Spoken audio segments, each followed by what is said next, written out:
Hello, I'm Mario Toneguzzi, and I'm taking care of business. Joining me today is Alex Sarian, who is president and CEO of Arts Commons in Calgary.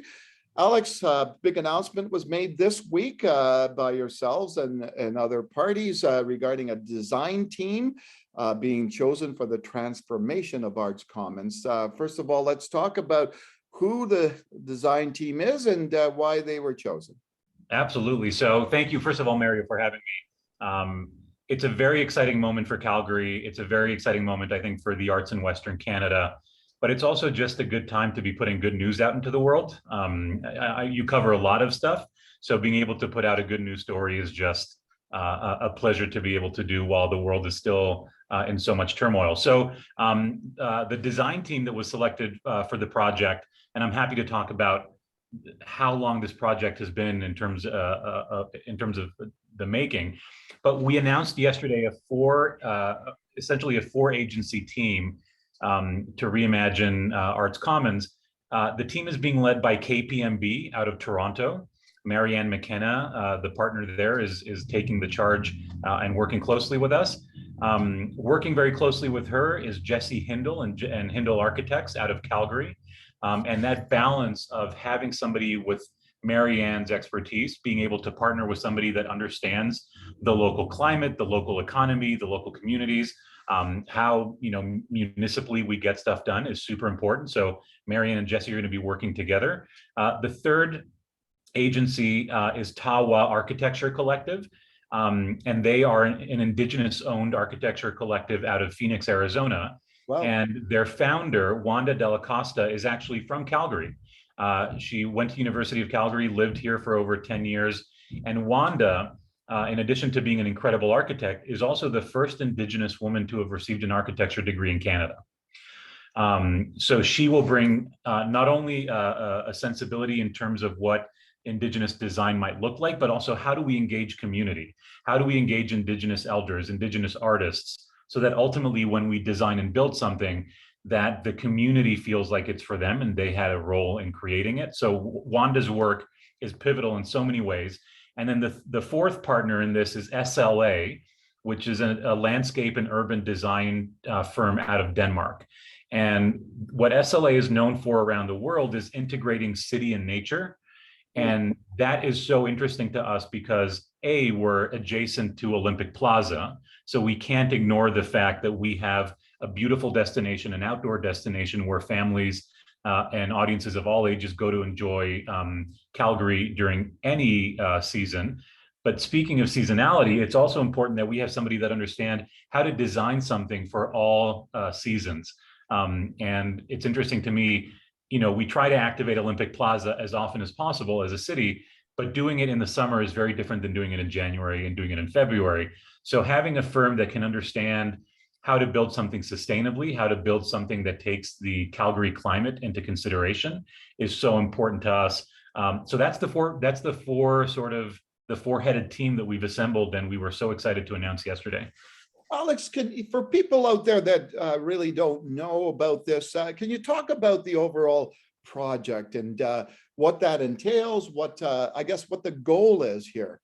Yeah, absolutely. And I wish more people asked that question, because the question I keep on getting is, why do we need to do this and why now? And so to me, I can't answer that question without sort of doing a little history research. And the way I always answer that question is by saying, Calgary in 1985, with a population just a little over 600,000 people, decided to invest in Arts Commons, in what is today Arts Commons, which is now, almost 40 years later, still the largest arts center in Western Canada, the third largest arts facility in the nation.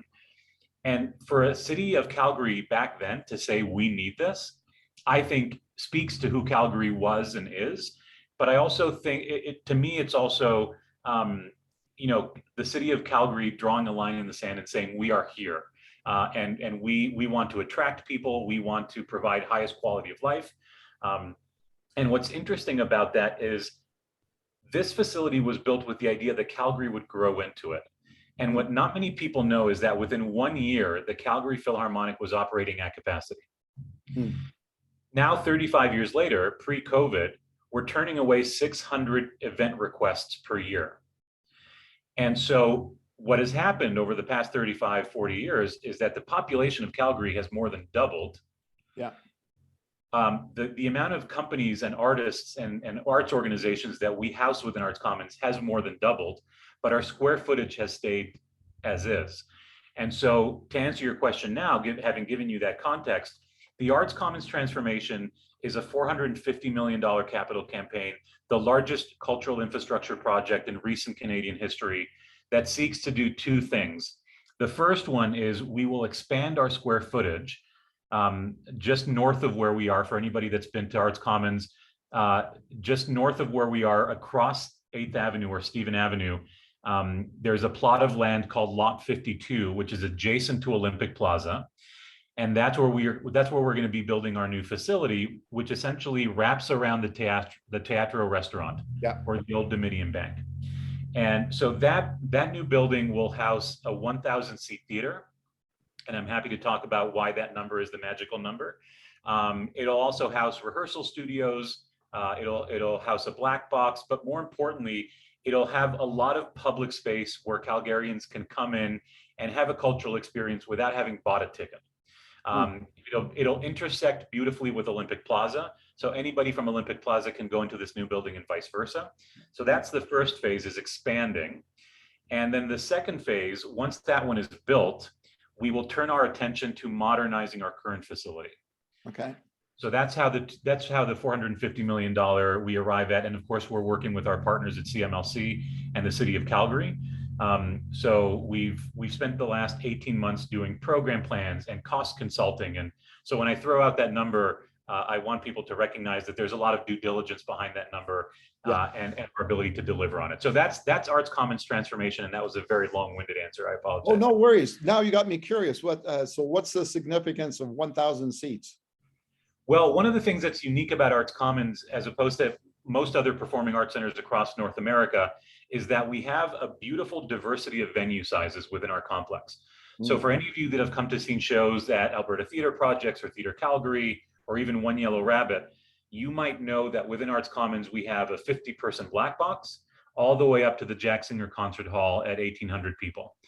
Now, when you look at the diversity of venue sizes, we have a pretty big gap between what is the Max Bell Theatre, which is the home to Theatre Calgary, at 750, and the 1,800 in the Jack Singer Concert Hall. So what Calgary is asking for, and if we're going to lean into that diversity of venue size, what is truly missing is that venue that can accommodate 1,000 to 1,200 people. So it's certainly missing within the asset mix that is Arts Commons, but also, frankly, it's missing within the larger cultural context of Calgary.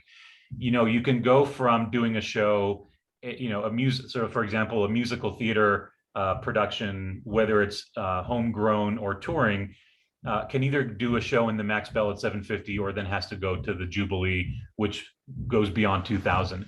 So there's a missing link in that inventory, if you will, that we're looking to plug that gap.